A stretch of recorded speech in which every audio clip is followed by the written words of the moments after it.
Hi everyone, it's Mrs. Wine. Welcome back to art class. Today we are going to talk about adding color to our Cubist portraits. And today in particular, we are going to talk about blending colors and creating color gradations.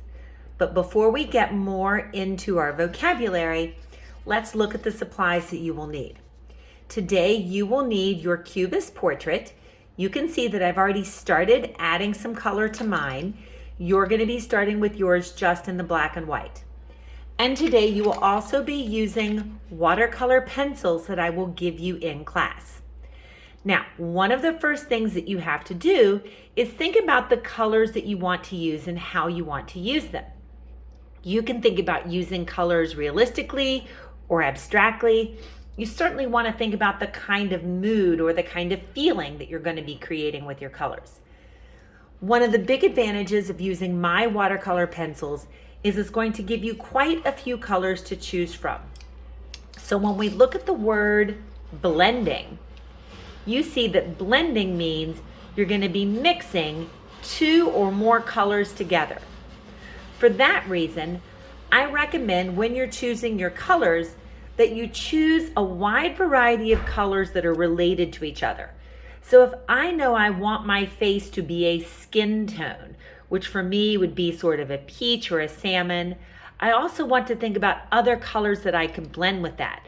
I know that people's skin really are just different shades of brown. So I'm gonna get some brown and maybe some oranges because the oranges are related to that salmon color. So this is gonna be my color palette or my color choices for my skin. Now you can also see that even though I'm making my skin realistically, I'm using some non-realistic colors for my hair.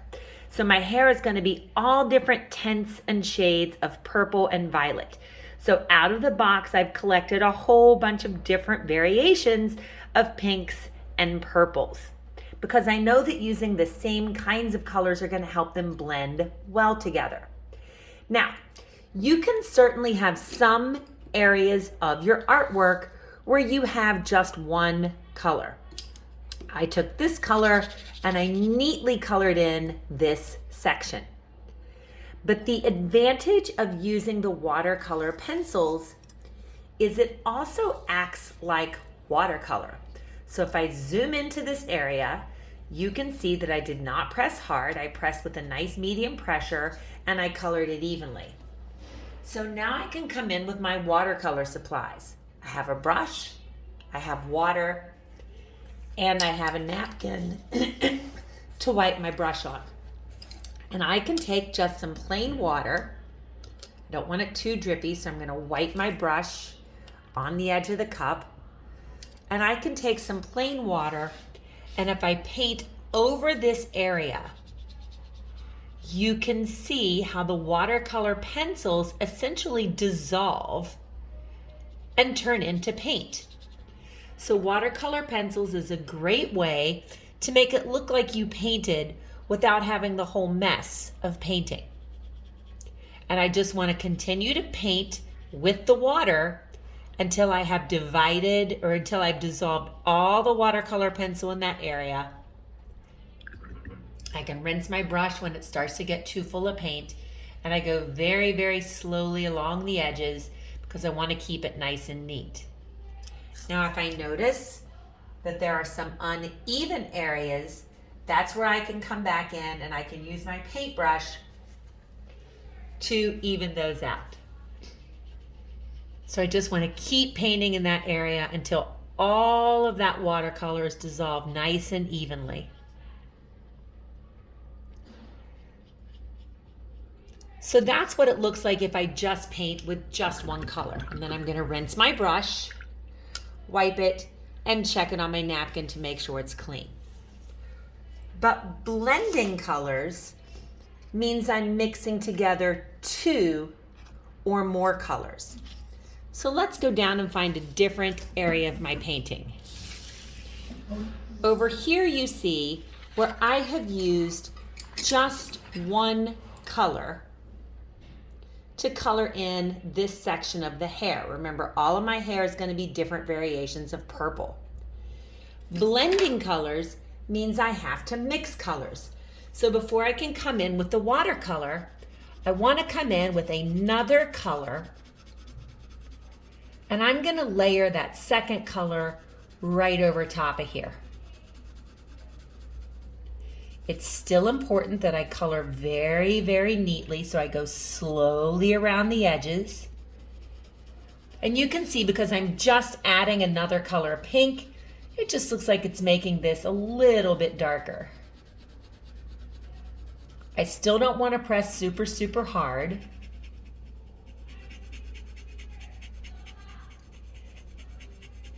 And then once I have layered in that second color,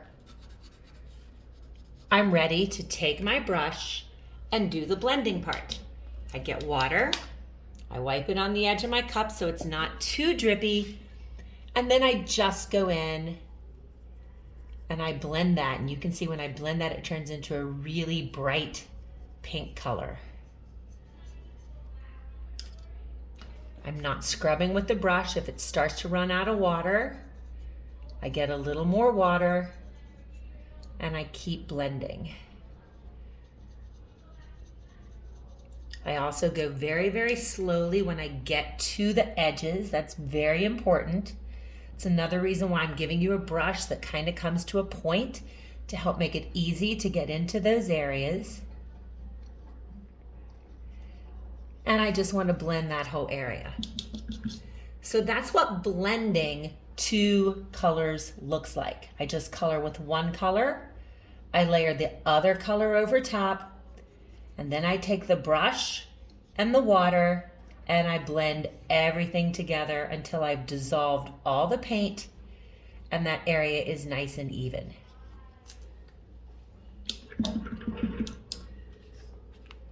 So that leads me to one final technique. And that technique is called creating a gradation. A gradation is when you blend from one color to a different color. You can see some finished examples of that up here. You can see it goes from purple to the pink, and again down here from the purple to the pink. So let's look at how I did that. You can see I've already started up here in this section with the purple. So I took the violet and I just colored, and I like to start by making my color a little bit darker at the top. Notice I don't draw any lines, and then I just gradually soften that pressure until I've colored about half the shape, maybe a little more, with that purple. So I'm just going to come down here so I've covered a little more than half the shape with that purple, pressing with a nice soft pressure, making sure I get all those peekaboo spaces colored.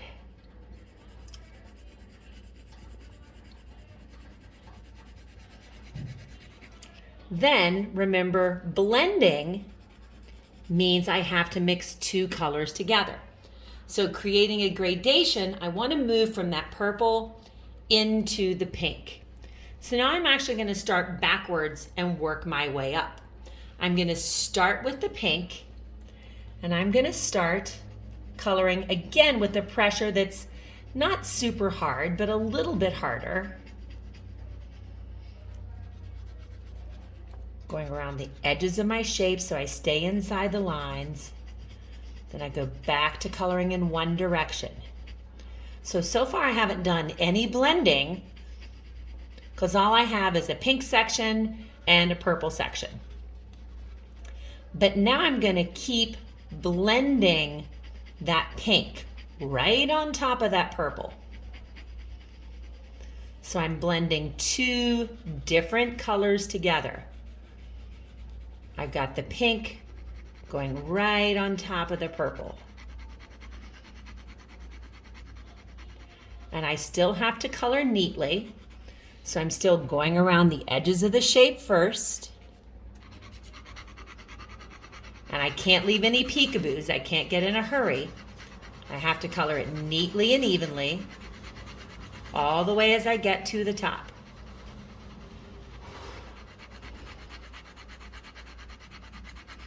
And then when I start to get into the area where it's really, really dark, that's probably about where I can stop.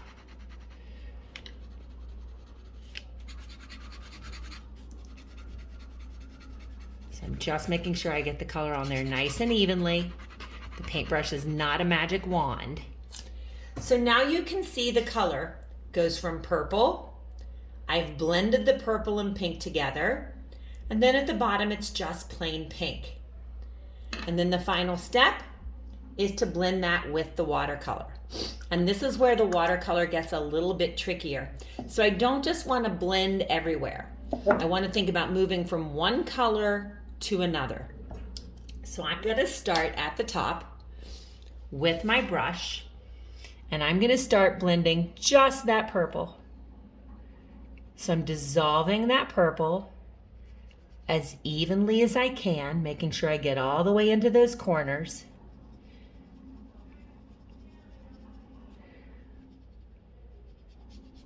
And as my brush starts to dry out, I just get another little drip of water. And now you can see what it starts to look like when that purple and pink are blended together.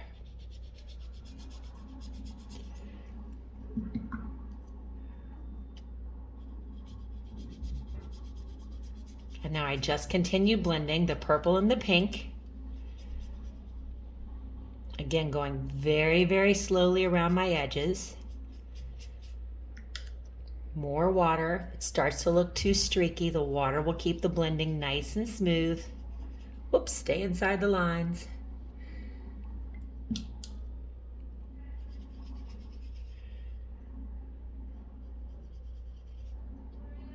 And I'm just going to keep blending all the way towards the bottom. But then what happens when I get to the bottom is now it's moving into just that area where it's no longer the purple and pink blended together. Now it's just the pink. And that's creating a gradation. Now you can see how my color moves and blends gradually from the purple all the way down to the pink. If I notice it's a little uneven at the top, I can always go back, rinse my brush, and I can work on blending that area with the brush to make it a little more smooth. But I have to be careful about going up and down or blending too much. I don't want to wear a hole in my paper, and I don't want to wear away too much of the paint. And that's it. You're just going to keep going until you have done your whole artwork. So I've done most of my hair with the purples and pinks. When I'm finished with the hair, I can go on to start to do the work with the different sections of the face. Same thing, you can see where some of the areas I've colored. Now I can paint those and turn those into paint. Keep in mind that it is very important if I'm moving from one section to another, this section and this section are not the same color, so I can rinse my brush, wipe it on the edge, check it on my napkin, get a little water before I start to blend the next color. I hope you have a wonderful week. I can't wait to see the colors that you choose for your Cubist artwork. If you have any questions, you can ask me in class. And until next time, keep on creating.